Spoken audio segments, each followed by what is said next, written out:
자, 여러분 안녕하세요. 오늘은 뭐죠? 제목이 구약성서 그림으로 읽기. 그래서 아트 가이드 2라 그랬는데 이 책이 상당히 많은 그 성서의 주제를 설명해 주고 있죠. 그림으로 설명해 주고 있어요. 그래서 이제 이스라엘의 역사 순서대로 되어 있는데 사실은 좀 순서가 바뀐 게 있더라고요. 그 영웅들에 대한 이야기, 삼손과 같은 것은 사실은 사울과 다윗 그 이전 시대 사람이에요. 사사 시대 사람입니다. 그것이 이제 역사적인 순하고 좀 바뀌긴 했습니다만은 대체로 이스라엘의 역사 순으로 이 그림이 나열이 됐어요. 그래서 이제 오늘 내가 살펴보려고 하는 것은 어쩐 이 그림 전반적으로 설명할 수도 없고, 그리고 이스라엘의 역사라 성서의 내용을 설명할 수도 없어요. 이미 이제 앞에서 발표한 분이 어느 정도 그거를 이제 해줬기 때문에 나는 여기서 이제 융심리학적인 관점에서 그림을 분석을 해보고 좀 더 이제 특별하게 눈에 띄는 주제들이 나온 그림들을 제가 이제 염두에 두고 한번 생각해 보기로 했어요. 그래서 첫 번째 내가 이제 봤던 게 바로 이제 그 몇 페이지죠? 13페이지에 나오는 어떤 이제 그 천지창조에 대한 얘기죠. 여기서 보시면은 결국은 그 하나님이 이제 그 어떤 우주를 창조하시는 건데 이 구로 되어 있죠. 구는 뭐예요? 전체성 그리고 하나라고 하는 의미가 있죠. 그래서 여기가 왼쪽에 하나님이 계십니다. 그리고 하나님에는 또 날개가 있고요. 그렇죠? 여기는 태양이 있고. 그래서 여기서 우리가 이제 유심히 볼 거는 이 구의 여러 그 마치 무지개처럼 그 여러 구의 중첩으로 이제 돼 있다는 거죠. 그래서 이것은 뭐 여러 가지 의미가 있을 겁니다. 아마 그 천상의 여러 단계를 생각나게도 하고요. 또 이제 이것은 또 이제 그 맨 가에 둥그렇게 되어 있는 게 12궁도.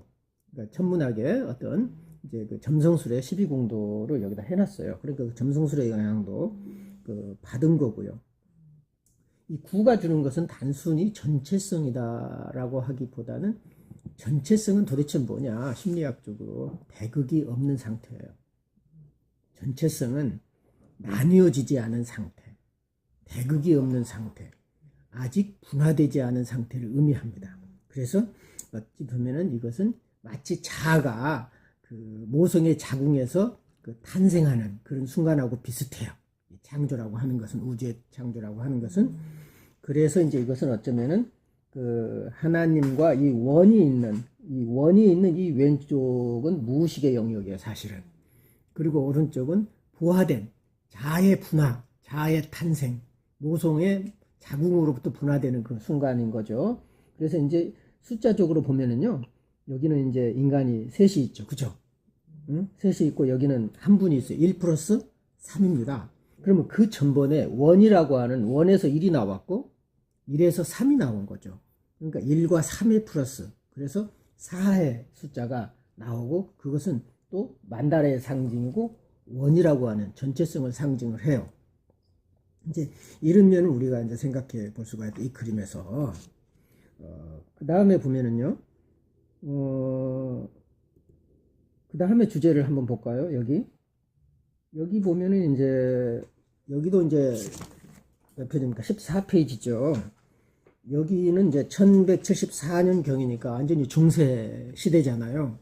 중세 시대인데 연금술의 주제가 그대로 나타나 있죠. 흰색, 그 다음에 빨강, 검정 다 나타나 있습니다. 그리고 이것도 이제 원도 다차원적인 이제 차원으로 돼 있고, 이제 태양이 좀 더 크게 나왔고 달은 조금 작게 나온 거죠. 이것이 달과 태양이 어떤 그 원 전체 큰 원 안에 있는 거죠. 어떤 그 대극의 아까 말한 대극의 합일이기도 하고 그런 연금술적인 주제가 나와 있어요. 그리고 해와 달의 만남, 또 이제 하나님의 어떤 창조, 이제 이런 것을 볼 수가 있고, 그 다음에 이제 보시면은 이거는 뭐죠? 이것도 이제 하나의 그 아담을 창조하는 그 이제 하나님의 이제 모습이 있죠. 몇 페이지입니까? 21페이지죠. 여기서는 또 여러 주제가 나오잖아요. 인간과 또 여러 동물들. 이제 하나님이 이제 창조한, 그리고 특별히 이제 인간과 어떤 그 아담에게 이제 하나님이 입으로 생기를 불어넣는 이제 그런 식으로 나와 있지만, 사실은 어떤 이것은 마치 빛, 그리고 태양의 광채, 태양에서 나오는 빛으로 볼 수도 있겠죠. 이게 주로 이제 그 태양에서 나오는 이제 에너지의 발산으로 볼 수도 있을 테고요. 또 하나는 신의 영역과 인간의 영역의 연결.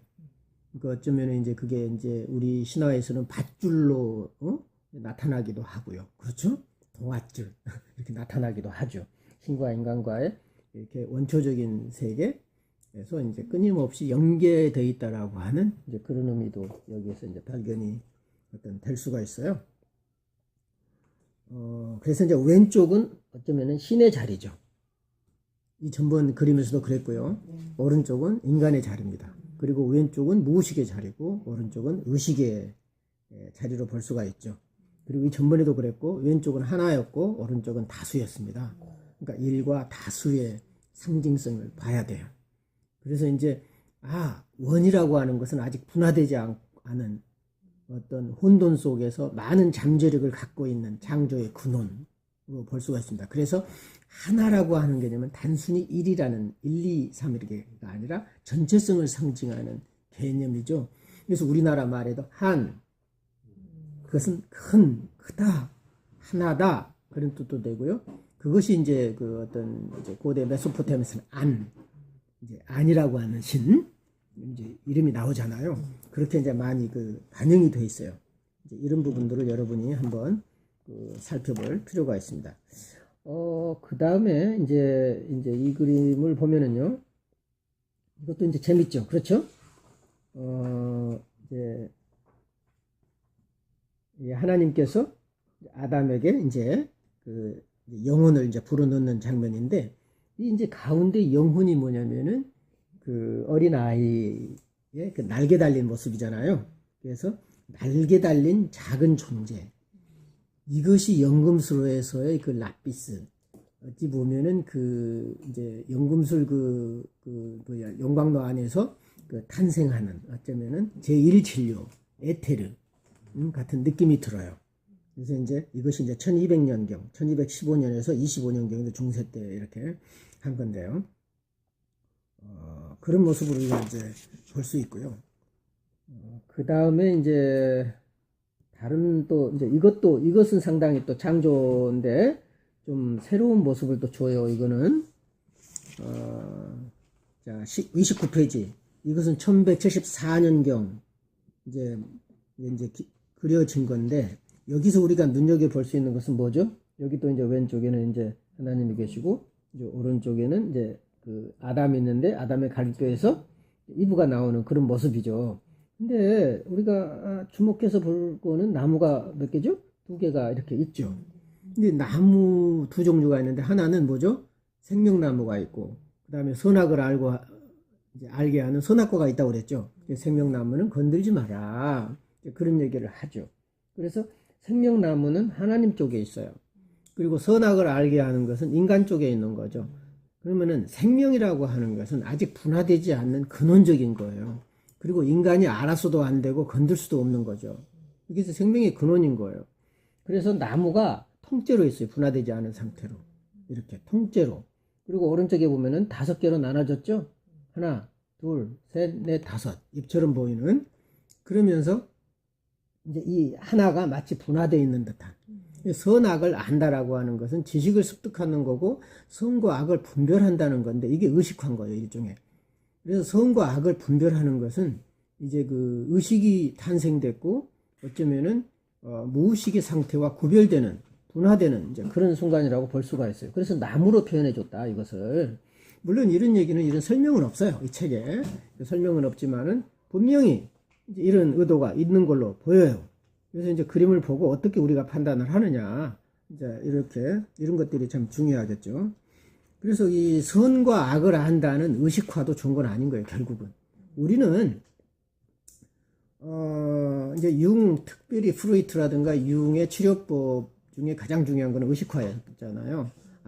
우리 속에 있는, 근데 사실은 프로이드 개념에서의 의식화는 상당히 도움이 돼요. 왜냐하면 우리가 억압됐고 또 소화되지 않는 우리 내면의 것들을 알아차리고 그것을 나중에라도 소화시킴으로써 치료가 된다라고 하는 프로이드 이론은 상당히 일리가 있는 거죠. 근데 융에게 있어서의 의식화는 차원이 다른 거라는 거죠. 어찌 보면 인간의 실존 상태를 내가 수용하고 어쩌면 그것과 함께 한다는 보다 큰 우주적인 차원이기 때문에 의식화라고 하는 개념 자체가 전혀 프로이드하고 개념이 다르다. 융의 의식화는. 그런 차원에서 봤을 때 융 차원에서 본다면 의식화는 100% 좋은 것만은 아니에요. 왜냐하면 위험할 수도 있는 거예요. 어쩌면 우리가 그 전체성을 인식한다라고 하는 것, 우주를 인식하고 알아차린다라고 하는 것은 순간적인 거지. 그것이 무슨 뭐 항상 있을 수 있는 일은 아니라는 거죠. 우리의 그 무의식적인 억압적인 요소를 소화시키는 것하고 차원이 다르다라는 거예요. 우주를 의식화한다라고 하는 그런 차원은. 그래서 이제 어쩌면 융적인 의식화는 보다 다른 해석을 해야 되는데 바로 그것은 선악과를 마치 건드는 듯한 그런 인상도 받게 됩니다. 쉬운 일이 아니에요. 왜 선악과를 따먹으면 안 되는가? 우리는 선과 악을 알아서는 안 된다라는 의미도 있어요. 사실은 그것은 신만이 할 수 있는 거예요. 완전한 분별력은 없는 거죠. 우리에게는 분화가 필요하고 분별력도 필요해요. 의식도 필요하고 지식도 필요하고 판단도 필요하지만 그것은 완벽할 수 없는 거다. 이제 그런 겁니다. 그 다음 그림을 볼까요? 이제 자, 이거는 이제 그림이 지금 왼쪽으로 뉘어 있어야 되죠, 그죠? 지금 그림이 뉘어 있어야 되는 거죠, 그죠? 응? 이 그림을 이제 몇 페이지죠? 지금 32쪽이죠. 32쪽. 에덴 동산에서 오른쪽에는 동물이 있고 왼쪽에는 이제 아담과 이브가 있는 거죠. 그래서 여기서 보면은 재미난 게 오른편에 동물이 있고 그 다음에 왼편에 인간이 있어요. 그러면은 이건 참 묘한 의미를 줘요. 뭐냐면은 동물들이 인간들로부터 나왔어요. 그래서 아담과 이브가 이름이 지어진 다음에 아담과 이브가, 즉 아담이 동물들의 이름을 지어 주거든요. 그래서 어쩌면은 이제 이름이 분화되는, 자기의 정체성이 분화되는 이제 과정으로 이렇게 이제 설명이 된 거죠. 그래서 심리학적으로 보면은 동물들이 왼쪽이고 인간이 오른쪽으로 그려졌어야 더 좋을 것 같은데 어떤 인간 속에 감춰진 동물들이 분화돼서 인간 안에서 나오는 쪽으로, 그래서 이름이 인간에서 주어진 것으로 명명화된 거죠. 그래서 구체화되는 동물의 속성이 인간 속에 있는 동물의 속성이 구체화되는 그런 과정으로 보여집니다. 그래서 오른쪽에 이제 동물들이 그려져 있고요. 그 다음에 인간이 이제 왼쪽으로 이제 그려진. 어쩌면 이제 이 그림은 이렇게 그려졌어야 되는 거죠. 그렇죠? 이제 보이는 게, 원래 그림은 이런 거죠. 그래서 이제 인간이 왼쪽에 있고, 오른쪽에 동물들이 있습니다. 이거를 제가, 정리를 잘 못했네요. 자, 그 다음에 이제 이 그림이 이제, 우리 이제 이대영 선생님도 이제 멋있어서, 나도 이 그림을 좋아합니다. 이제, 예전에 보이지 않은 게 이번에 또 보이더라고요. 예전에는, 뱀이 도마뱀으로 나왔네? 그래가지고 재밌네? 그랬어요. 이제 사람처럼. 하나의 인격이죠, 뱀이. 근데 여기 보시면은, 이브가 중간에 있어요. 그러니까, 나도 이제 내가 쓴 용심리학과 성서적 상담에서도 이거 설명을 했죠. 어쩌면은 뱀은 아마 아니무스의 또 다른 형태일 거다. 그런 어떤 이제 이브를 자극하는 그런 아니무스일 거다라고 얘기를 했는데, 그렇죠. 역시 이브 사이에는 아직 분화되지 않은 도마뱀의 형상으로 있는 검은 그림자처럼 있는 이런 뱀이 있고요. 그 다음에 왼편에 이제 아담이 있죠. 그 중간에 이브가 있어요. 그러니까 이브 옆에 양 옆에 남성이 있는 걸로 볼 수도 있다는 거예요. 남성적인 속성이 있는 걸로 볼 수도 있어요. 그런데 이브는 이 두 남성이라고 하면 곤란하겠지만 어떤 두 존재하고 같이 어쩌면은 인격적인 관계를 맺어야 되는데 그것을 보여주는 게 뭐예요? 여기 보면은 이제 손에, 이브의 손에, 왼손에. 그러니까 이것은 이제 그림으로 보면 이쪽이 오른쪽이지만 이브 쪽에 보면은 왼편에 여기 뱀이 있어요. 왼편에. 그리고 왼편에 이제 그 사과를 하나 갖고 있고, 그다음에 오른편에 또 사과를 갖고 있죠. 하나는 따버렸어, 이미. 입이 따버린 거고, 하나는 아직 따기 전인 거죠. 그래서 이제 따기 전에 있는 역시 그것은 검은 그림자로서 어쩌면은 그 아직 분화되지 않는 원초적인 내면의 인격인 아니무스가 있고, 그 다음에 이미 의식화된, 이미 따버린, 내가 알고 있는 오른쪽에 그 남성이 아담이 있다. 이렇게 이제 볼 수도 있을 겁니다. 아마. 자, 그 다음 그림이 이제 몇 표지죠?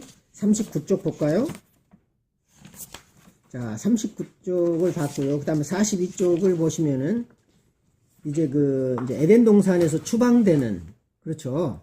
에덴 동산에서 추방되는 모습이에요.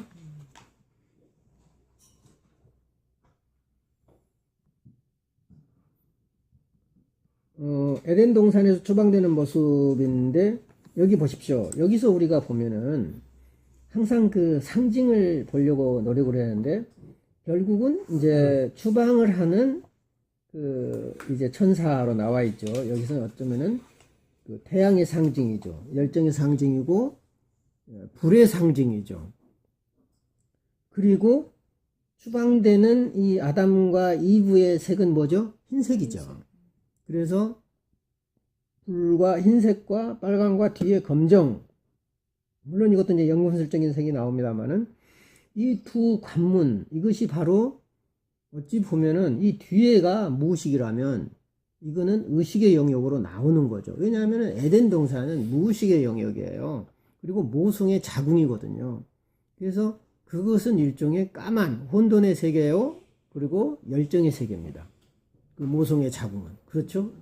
다 모든 것을 삼켜버릴 수 있는 검정, 흑암과 그 다음에 불로 상징될 수 있어요. 모성의 자궁이. 거기서 이제 문을 통과해서 나오는데 바로 그 두 문은 그 이제 양축이 있는 것은 경계인 거예요. 이 세계와 저 세계의 경계. 굉장히 중요한 상징이에요. 그래서 거기서 나오는 순간 죽음을 세계로 가는 거예요. 하얗게 죽어 있잖아요. 아담과 이브가 신나가지고 물론 뭐 에덴 동산에 나왔으니까 슬프다. 우리는 낙원을 잃어버렸다라고 하는 그런 실망감도 있지만 어쩌면은 새로운 탄생을 위한 죽음의 길로 가는 것을 암시하는 거예요. 굉장히 그 잿빛 어떤 흰색 그 죽음의 색으로 나오지 않습니까? 이제 이런 것들이 상당히 재밌게 느껴졌어요. 지금 이제 여기서 보시면은 지금 이제 이 그림이 자 여기서 이제 내가 다시 그림을 했던 것이 있는데 다른 거를 보여줬네요. 그동안 제가 이거를 다시 볼까요? 이제 제대로 아까는 이제 아직 그 정리하기 전 사진이었고 이제는 하나하나를 다 잘라서 이제 정리된 그림이 나옵니다. 전번에 이렇게. 그래서 여기는 뭐예요? 자, 몇 페이지입니까? 60페이지로 가볼까요? 이거는 대홍수죠. 그래서 이제 노아의 그 어떤 이제 방주에 이제 수많은 어떤 그 동물들과 또 이제 사람이 들어가는 그래서 이제 대홍수 사건인데 여기에서 보는 초기 교부시대 그리스도교 전통에서는 대홍수가 그리스도교의 그 어떤 예수 그리스도의 세례에 비유된다. 그러니까 이제 이것 때문에 내가 이걸 그림을 넣었는데 뭐냐면은 홍수 사건을 어쩌면은 그 지구의 멸망이라든가 어떤 재앙으로 보는 것이 아니라 그 죽었다 살아나는 어떤 새로운 탄생. 이것이 어떤 주제냐면 엘리야드가 말하는 종말의 주제입니다. 홍수는 늘 이제 물과 불로 심판받는 그 종말의 주제예요. 종말은 뭐냐면 종말로 끝이 아니라 어떤 새로운 창조를 예고하는 하나의 신호로서 이 홍수 사건을 우리가 한번 볼 수 있겠다. 자, 그 다음에 70페이지로 갈까요? 70페이지에서 보면은 이것은 이제 1030년경에 이제 그린 그 바벨탑의 그림이에요. 자, 바벨탑 그림 보십시오. 아까 이제 보여준 그 이제 그림에서는 바벨탑이 삼각 원추식으로 돼가지고 나선 형식으로 돌아가는 그런 바벨탑 모습을 주로 많이 우리가 보죠. 그렇죠? 그런데 여기서는 이제 나는 이제 어떤 상징을 봤냐면 양쪽에 뭐죠? 사다리가 있죠. 바로 이게 고대 원형 그대로예요. 그러니까 고대에서 그 신전을 지을 때 사다리를 타고 신전을 짓기도 하고 또 이 사다리는 천상의 세계로 가는 하나의 수단이었던 거죠. 그러면서 이 바벨탑에도 보십시오. 이렇게 높은 그 사다리가 이렇게 양옆으로 있잖아요. 그래서 오르락 내리락 하는 이제 그런 주제. 즉, 야곱의 사다리를 그 연상하게 하는 이제 이런 그림이다. 그 다음에 83쪽으로 가볼까요?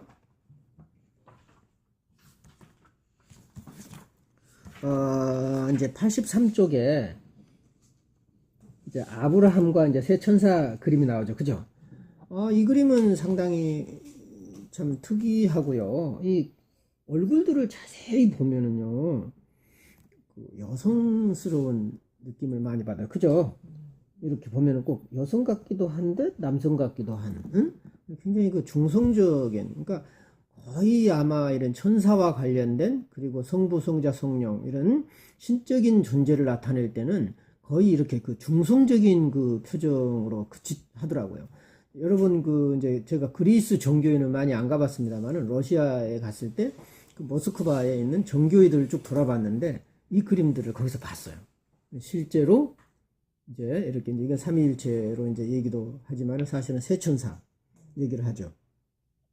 그래서 이제 여기 이제 지팡이를 짚고 있어요. 여기 보면은 이제 손에 여기 보면은 지팡이들 여기 보면은 그 이제 날개 달린 세 천사의 머리 주변에 후광이 있고 또 각각 지팡이를 들고 있다. 응? 옆에 이제 그 가느다란 지팡이를 들고 있죠 손에. 이것들이 이제 헤르메스의 지팡이, 어떤 전령, 전령으로서 헤르메스의 지팡이를 연상하게 한다. 이제 이런 것을 우리가 볼 수가 있고요. 그 다음에 이제 몇 페이지죠? 101쪽에 가면은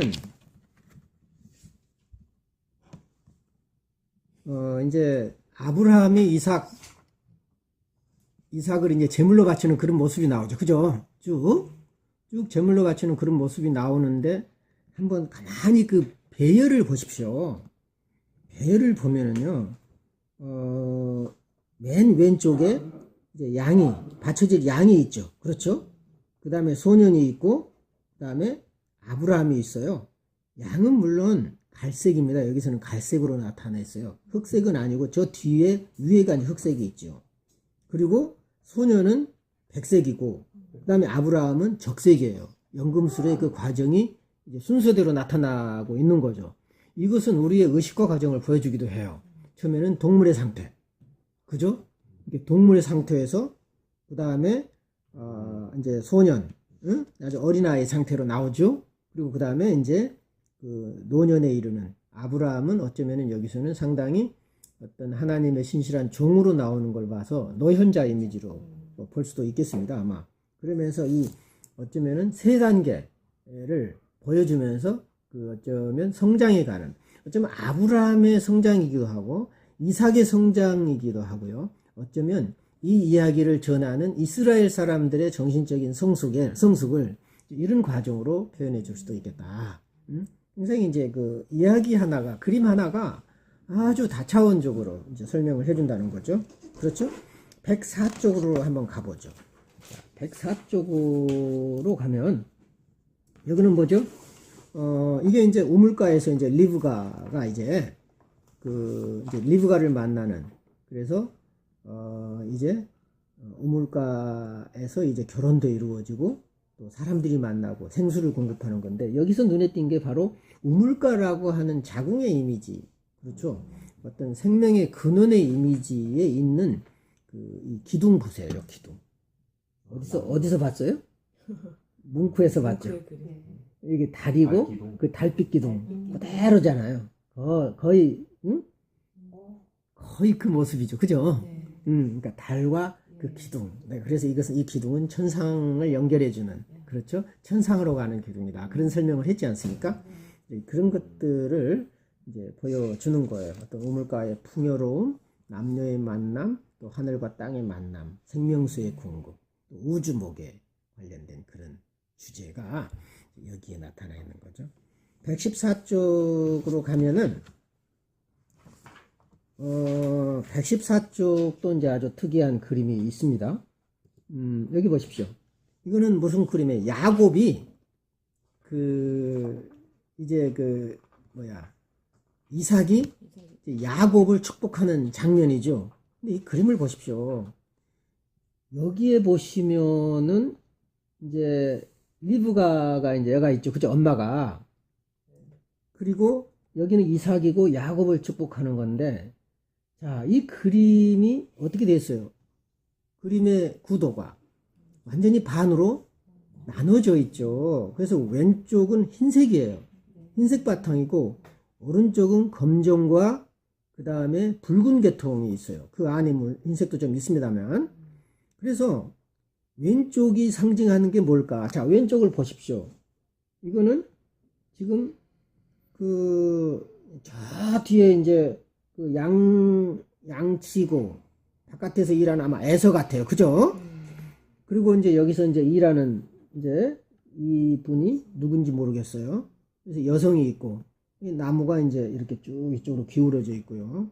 이쪽은 마치 이 벽은 오른쪽의 세계와 그 왼쪽의 세계를 갈라놓는 듯한 어떤 그런 그 장벽처럼 보이기도 하고요. 그래서 그 왼쪽의 세계는 뭐냐? 야곱의 그림자의 세계, 그리고 기억의 세계, 이전의 세계라는 거죠. 그리고 오른쪽은 축복받아서 오는 복의 세계, 열정의 세계지만 거품이 밀려오는 그런 세계이기도 해요. 그래서 축복을 받는 것이 복인 것 같지만 또 죽음을 또 극복해야 되는 그런 어떤 미래의 상황을 예견하는 듯한 그런 것입니다. 이 이제 그림을 쭉 보면. 그래서 이제 그 다음 그림을 보면은요. 자, 이제 117쪽으로 넘어가면 이제 야곱의 사다리가 있죠. 그러니까 야곱이 형 에서를 속이고 이제 삼촌이 있는 하란으로 가는 도중에 돌베개를 베고 이제 광야에서 잠을 자다가 꿈을 꾸는데 이제 하늘의 천사가 사다리를 오르내리라 하는 것을 보죠. 그래서 거기서 이제 하나님의 축복을 받지 않습니까? 바로 이제 이런 그림인데 이 사다리도 직선 사다리가 아니라 이렇게 나선형처럼 곡선으로 쭉 올라가는 이제 그런 사다리형이죠. 윌리엄 블레이크의 작품인데 1790년경, 1800년대 경환이 이제 하니까 어떤 이제 르네상스 시대 그리고 그 이후 그렇죠? 이런 시대 이제 기록이 된 거죠. 그 다음 그림은 그 사다리가 이제 천상의 사다리죠. 하늘에 오르는. 자, 몇 페이지입니까? 125쪽으로 가보죠. 125쪽은 이제 야곱이 천사와 씨름하는 장면이에요. 이것은. 야곱이 천사와 씨름하는 장면. 자, 보십시오. 왼쪽에는 지금 이 천사와 야곱이 씨름하고 있죠. 그렇죠? 오른쪽에는 뭐가 있어요? 이제 사람들이 전투하고 싸우는 그런 거죠. 내부 세계입니다. 왼쪽은 우리는 그 내부에서는 끊임없이 신과의 싸움을 해요. 그래서 우리 그 무의식적인 요소는 신적인 요소거든요. 그래서 끊임없이 그 원형의 세계, 신의 영역과 싸우는 내면의 투쟁이 있고, 바깥에서는 눈에 보이는 적들과 싸워야 되는 이중에 우리가 투쟁에 노출되어 있는 인간의 어떤 그 실존적인 그런 정황을 설명해 줄 수 있겠다. 이런 우리가 이해를 할 수가 있어요. 뭐 간단하게 이제 우리가 주목이 될 만한 것만 보는 거죠. 그 다음에 또 야곱이 이제 천사와 씨름하는 장면 중에 이 그림이 상당히 이제 앞에서도 발표하면서 이제 이건 멋있다. 빨간 게 멋있는 거예요. 일단 그 열정, 모든 그 열정이 지배하는 거잖아요. 근데 이제 여기서는 오른쪽에 이제 야곱과 천사가 이 전번 그림은 왼쪽에서 싸우는데 여기서는 이제 오른쪽에서 싸우고 있죠. 그죠? 그런데 그 싸움은 이제는 상당히 이 그림이 두 개가 연결이 없지만은 만약에 연결점에서 본다면 이전에는 왼쪽에서 싸우던 게 이제는 의식화된 상황에서도 무의식을 내다보면서 싸울 수도 있는 거예요. 그러면서 일종의 그 이제 무의식을 보는 통찰이라고나 할까요? 천사와 싸워야 되는데 그것은 빨간 그 어떤 힘, 열정, 그 에너지 위에서 싸울 수 있는 거예요. 응? 그리고 여기서는 전부 연금술적인 주제가 그대로 나오고 있어요. 흑색, 백색, 적색. 그래서 적색의 배경으로 나중에 쭉 하고 상당히 여기서는 어찌 보면은 그 진화된, 진도가 상당히 나간, 많이 의식화된 그런 그 모습을 보여줘요. 어떤 변화의 과정을 보여준다는 거죠. 어찌 보면. 이것은 역시 1888년, 거의 그 1900년, 19세기 말에 이렇게 그려진 그림입니다. 그 다음에 이제 136쪽으로 가볼까요?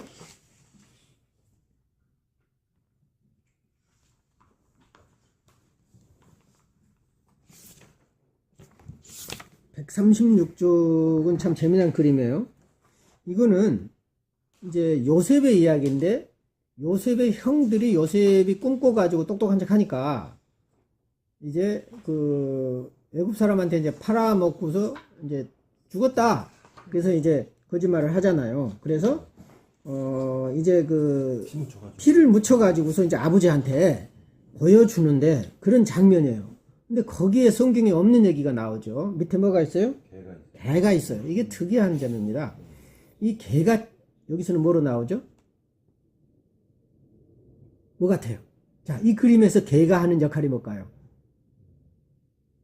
마치 이 요셉의 형제들을 보고 짖잖아요. 거짓말을. 너 어쩌면 거짓말 하지 마. 또, 그러니까 어찌 보면은 신의 대리자, 심판의 대리자, 그리고 어떤 진실을 드러냄, 어떤 이제 이런 역할을 해주는 거예요. 그것도 하얀색이잖아요. 그리고 이제 그러면서 이제 여기 보면은 예민한 후각을 가진 개만이 옷에 묻은 피가 요셉 것이 아닌 동물의 피인 것을 알아차린다는 거예요. 분별력이 있는 거죠. 그러니까 개라고 하는 개코라 그러잖아요. 그래서 그 개가 냄새를 맡고 분별해요. 이게 먹을 음식인지 아닌지.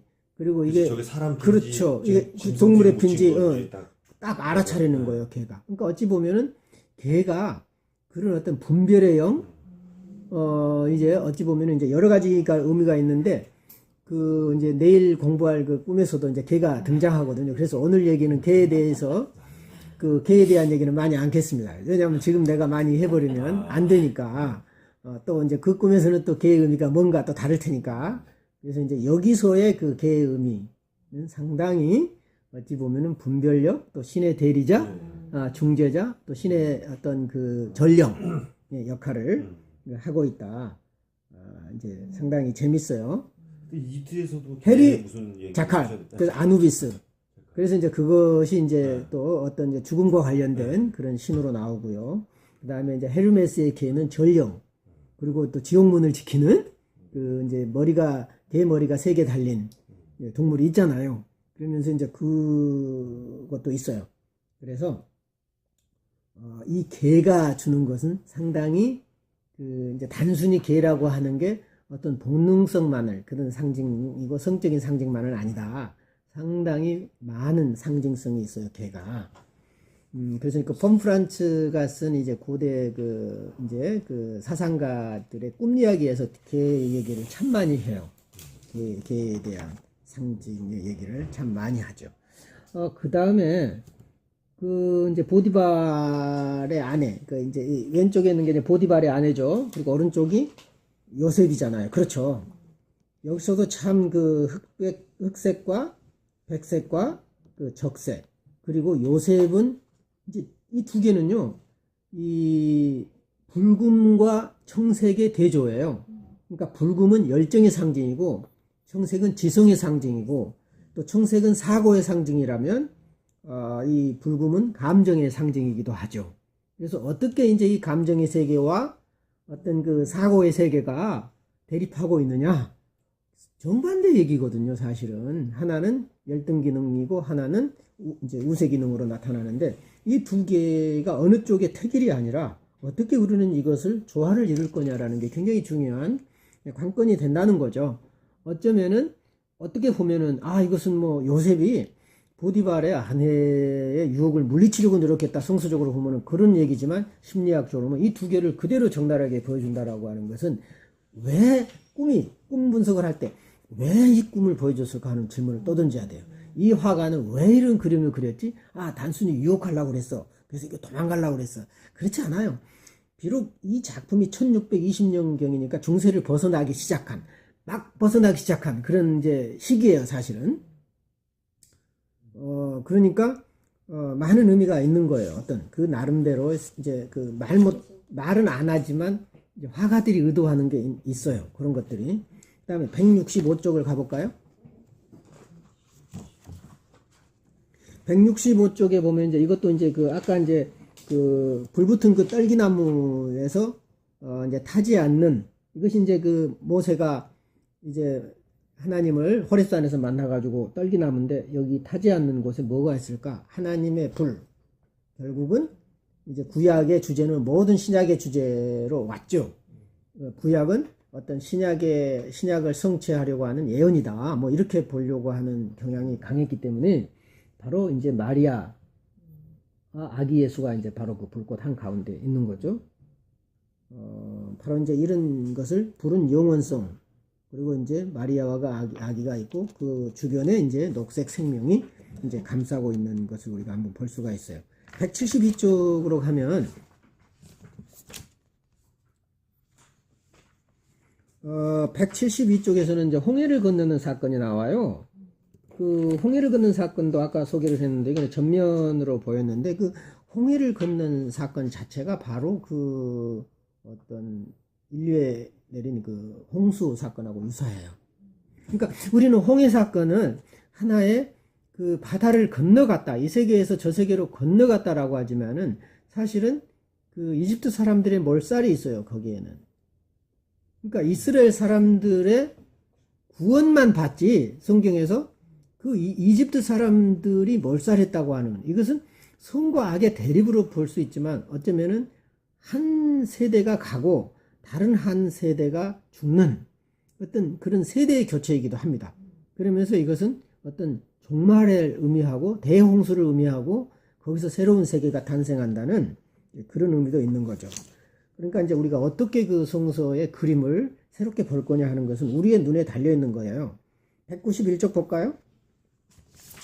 191쪽에는 어떤 이제 그 모세가 광야 생활을 하면서 어떤 이제 뱀에게 물린 그 사람들을 치료하기 위해서 어떤 이제 장대에다가 구리뱀을 만들어서 걸어 놓잖아요. 이때의 뱀은 사탄의 상징이 아니에요.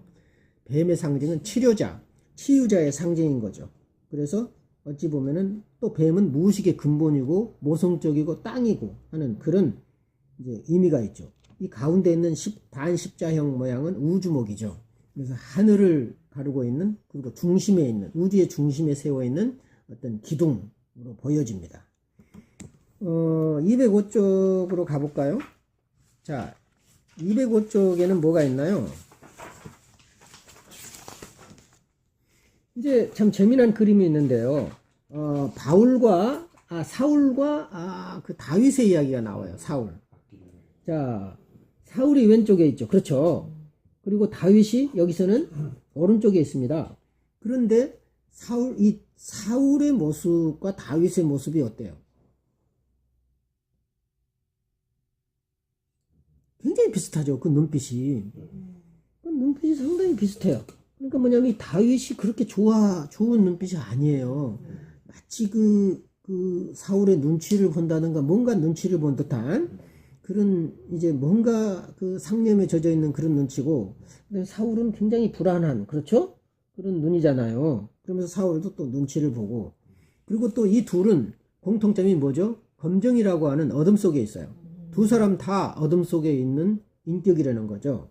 그래서 그 사울과 다윗은 어쩌면 한 몸이다. 마치 자아와 그림자 관계를 연상시키는 이제 이런 것을 볼 수가 있거든요. 216쪽으로 넘어가면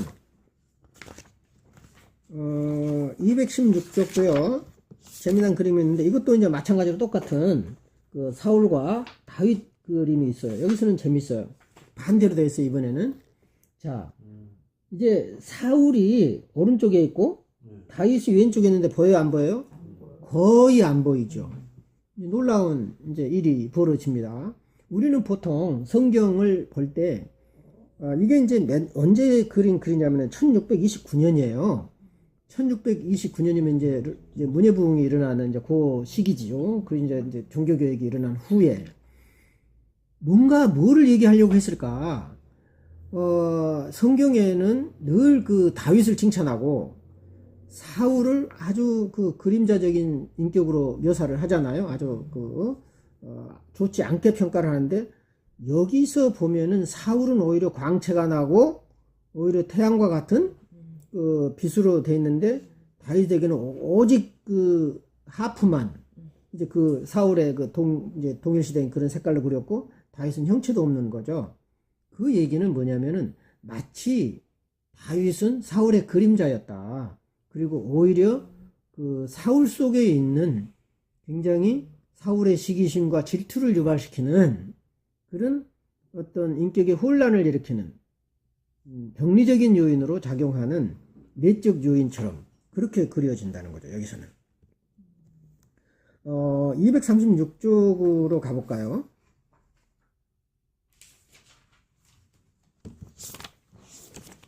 236쪽에는 뭐가 있죠? 236쪽에서는 이제 밧세바 얘기가 나오잖아요. 그래서 이제 왼쪽에 있는 지금 이제 이 여인이 이제 밧세바인 거예요. 그래서 아름다운 밧세바는 분수에서 흐르는 물로 목욕 중인 누드로 묘사되어 있어요. 그 물을 누가 줘요? 위에 있는 꼬마 이제 그 천사기도 하고요. 이게 이제 소위 말하면 그 에로스잖아요. 에로스. 아기 천사. 그래가지고 엄마를 향해서 오줌 누는 그림 생각나죠? 그래서 그거하고 비슷해요. 놀랍게도 일치하고 재밌어요. 어찌 보면은 이제 에로스와 아프로디테 사이에 있는 근친상간적인 그런 주제가 여기서도 나타날 수 있고 어쩌면은 다윗을 유혹한 사람이 그 밧세바 아니냐라는 그 암시? 뭐 이제 1545년이면은 거의 중세 이제 말기인데요. 이때 그린 거예요. 그리고 세 여자가 있는 거죠. 뭐예요? 운명의 세 여신이에요. 모이라. 그 모이라의 상징으로 나왔고 여기서 이제 3+1이 나왔죠. 그 아이가 바로 다윗. 지금 이 다윗의 현신. 여기 보면은 여기서 오줌 누고 있는 이제 분수대 위에 있는 그래서 꼬나보고 있는 이 친구가 이제 그 어떤 다윗의 표상처럼 그렇게 느껴지기도 합니다. 어쩌면 또 나중에는 이 두 사람 다윗과 이 두 사람 사이에서 나온 솔로몬일 수도 있고요. 어쩌면 이제 이 아이가 주는 상징성이 상당히 재밌다는 거죠. 240쪽으로 넘어가면은요. 이제 그와 비슷한 주제가 또 나와요. 다윗과 밧세바 이야기가 여기서는 이제 다윗과 밧세바의 비슷한 이제 유형이 나오지만 그 다음에는 뭐예요? 하녀가 나오고 옆에 엄마처럼 보이는 여성이 나와요. 그렇죠? 그래서 하녀는 이제 이제 밧세바의 이제 몸을 가꾸고 이제 돌봐주는데 여념이 없어요. 그래서 이제 그리고 그 옆에 엄마는 이제 코치하고 이래라 저래라 하고 이제 해주는 거죠. 어쩌면은 이것을 어쩌면은 아니마의 발전 단계로 볼 수도 있고요. 어떤 새 여성이 갖는 운명적인 측면을 보여줄 수도 있겠어요. 그래서 이제 그 검은 두건을 쓴 할머니가 어쩌면 모성적 아니마라면 근데 그렇게 보이지 않아요. 오히려 노현녀처럼 보여요, 나는. 그러니까 굉장히 그 밧세바를 부추기는 듯 하지만 뭔가를 깨우침을 주는 그런 영적 세계로 안내하는 이제 그런 역할을 할 수 있고요. 그 하녀는 보조 역할을 하는 이제 이렇게 볼 수도 있겠다. 258쪽으로 넘어가 볼까요? 258쪽은 뭡니까? 자, 삼손 얘기가 나오죠. 여기 보면은 이제 옆에 이제 이 공처럼 빨간 게 뭐죠? 굉장히 특이한 그림이잖아요. 사자를 죽이는데 그 옆에 빨간 게 있는 거죠. 응? 태양처럼 느껴져요. 그 태양을 먹는 사자, 그 그림, 그 연금술에서 그 그림 보이잖아요. 그 태양을 먹는 사자는 그때는 의식을 먹는 게 아니고 어쩌면은 어쩌면 열정을 먹어버리는 열정을 삼켜버리는 태양을 삼켜버리는 어쩌면 팽창 상태를 의미할 수도 있는 거예요. 그래서 이 삼손이 사자를 죽이는 것은 태양을 죽이는 거고 태양을 죽인 것은 자아팽창을 불러일으키는 이제 그런 놀라운 힘을 발휘하기 때문에 그런 현상이 일어난다는 거죠. 그래서 이제 이런 것으로 한번 볼 수 있는데 그 다음에 이제 보면은 어떤 그림이냐면 이제 드릴라가인데 이제 나중에 드릴라에 대해서 좀 자세히 설명하겠지만 굉장히 노란색이 하나의 다리를 다 감싸고 있어요. 쭉 위에서부터 내려. 이건 태양의 색이죠. 그리고 열정과 파랑. 어찌 보면은 지성과 파랑의 결합이고 거기에서 탄생된 게 어쩌면 노랑이고 흰색으로 보여요. 굉장히 여기서는 변형의 여신처럼 느껴집니다. 그러니까 이제 드릴라가 모든 상황을 바꿔버리는, 이제 변형시키는 이제 그런 역할을 하는 거죠. 265쪽으로 넘어가면은요.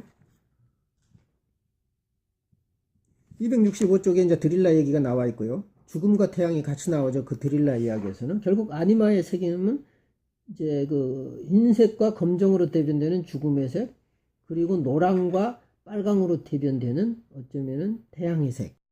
그래서 아니마는 죽음과 생명의 이 같이 공존해 있는 상태다. 이제 그렇게 볼 수 있고요. 267쪽으로 넘어가면은 자, 여기 보십시오. 이것도 이제 데릴라 얘기가 나오는데 재미난 그림이 이제 여기서 있습니다. 여성 둘과 남성 둘이 출연하죠. 그렇죠. 아까 그 노현녀가 바로 옆에 있어요. 어쩌면 데릴라의 엄마예요. 아니마의 엄마인 거죠. 삼손 쪽에서 보면 아니마의 엄마인 거예요. 근데 이 엄마 역할은 단순히 돌봐주는 역할이 아니라 굉장히 차분하고 뭔가 거룩한 느낌까지 들어요. 굉장히 꿈에서 나타나는 그런 어떤 아주 신비한 할머니처럼 그런 인상을 준다는 거죠. 이제 거기서 삼손은 이제 잠이 들죠. 그런데 그 잠이 든 삼손을 지배하고 있는 사람은 왼쪽에 있는 그림자죠. 이게 이제 블레셋 사람이에요. 그래서 블레셋 남성들, 블레셋 남성. 그래서 이 블레셋 검은 그림자인 블레셋 남성은 삼손의 그림자로 보여져요. 그래서 그 삼손의 그림자, 블레셋 남성들이 아니마를 꼬드겨가지고, 드릴라를 꼬드겨가지고 삼손을 유혹하도록 만들죠. 삼손 이야기에서. 이것은 그림자와 아니마의 결탁이죠. 결합인 거예요. 그래서 이제 그림자와 이제 삼손으로 본다면 삼손이 잘하면 왼편에 있는 것은 그림자고, 삼손을 위해서 이제 지배하고 있는 사람은 아니마죠. 그리고 옆에 있는 이제 모성으로 보이는 이제 할머니는 나는 볼 때 방관하고 있어요. 어찌 보면은 꼬드긴 것보다 지켜보고 있는 이제 이 어떤 개성화의 과정을 삼손의 개성화의 과정을 지켜보는 아니마의 편에서 지켜보는 거예요. 그렇죠? 지켜보는 그런 이제 모습으로 보여줍니다. 삼손이죠. 삼손이 이제 눈이 이렇게 이제 빼잖아요. 그러니까 어찌 보면은 이제 블레셋 사람들이 그런 건데 그림자가 하는 역할이 통찰력을 제거해 버리는 거죠. 그래서 이제 눈을 빼버려요. 그래서 소위 의식하지 못하도록 빼버리고 의식하지 못해야 새로 태어나요. 그리고 삼손의 머리털이 잘려나가고 삼손의 머리털은 일종의 태양을 상징하는 의식이거든요. 그것이 잘려나감으로써 죽은 상태가 되고 거기서 새로운 의식이 탄생하는. 그래서 이제 지금 이 시기는 암흑의 시기. 이제 괴물이 된 삼손으로 나는 그런 이제 생각을 했어요. 암흑의 시기를 지금 가고 있다. 캄캄한. 이것은 밤바다의 항해와 똑같아요. 삼손이 태양이라면 그 태양은 지금 밤바다를 항해하고 있다. 그래서 낮이 되기, 아침이 되기를 기다리고 있다. 그래서 이제 그 나이스 저니라고 하죠. 선스, 태양의 나이스 저니, 그 태양의 밤바다의 항해. 이제 이런 이제 의미가 이 안에 있을 수가 있는 거죠. 306쪽으로 이제 넘어가 볼까요? 이제 거의 다 왔죠. 306쪽에는 뭐가 있습니까? 욥에 대한 얘기가 나오죠. 욥기. 이제 융도구 욥에게 응답이라고 하는 책을 썼죠. 그래서 여기서는 이제 욥의 아내가 있고 그 다음에 이제 오른쪽에 욥이 있죠. 그렇죠? 왼쪽이 무의식의 영역이고 오른쪽은 의식의 영역으로 볼 수가 있어요. 오른쪽은 욥의 자아고 왼쪽은 욥의 아니마일 수도 있다는 거죠. 그렇죠? 그 아니마의 거대함. 그렇죠. 그리고 열정으로 가득 찬 거대함. 그리고 열정과 어떤 순수함으로 볼 수 있는데 어쩌면 흰색이라고 하는 것은 죽음의 색이기도 해요. 어떤 죽음의 색이 어떤 무의식의 세계는 죽음의 세계거든요. 죽음의 영역이기도 해요. 그러니까 오해하지 마세요. 무의식의 영역을 자꾸 내가 죽음의 세계라고 그러니까 우리가 사는 죽은 자들의 세계란 뜻은 아닙니다. 뭐냐면 죽은 자들이 살아있는 세계입니다. 이해가 가십니까? 기억이 살아있는 세계예요.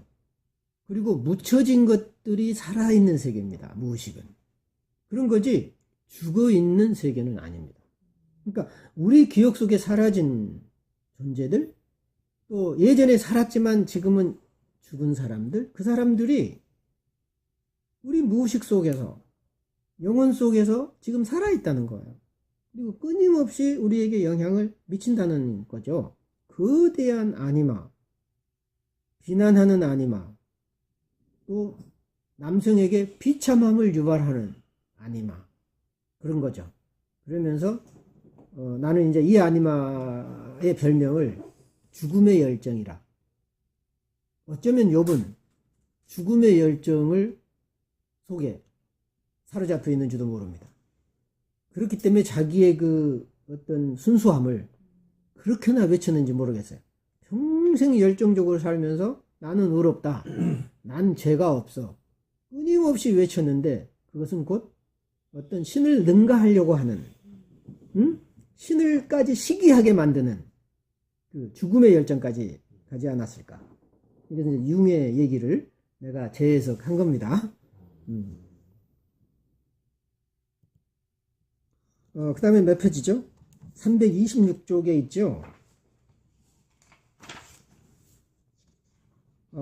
다니엘이 사자굴에 있는 모습이죠. 사자가 태양이라면, 왕 중의 왕이라면 태양 속에 있는 다니엘이죠. 그러니까 부풀 대로 부풀은 다니엘이죠. 그렇죠. 어찌 보면은 우리는 다니엘이 굉장히 신실하고 의롭다라고 배웠지만 심리학적으로는 굉장히 팽창된 그런 상태로 볼 수가 있어요. 또 하나는 이 사자가 동물의 세계, 무의식의 세계, 어쩌면은 암흑의 세계, 그렇게 본다면 사자는 원진료예요. 원진료, 연금술에서 혼돈, 본능, 분화되지 않는 그런 세계를 의미한다면 거기서 인간이 탄생하는 거예요. 암흑의 물질들이 결합해서.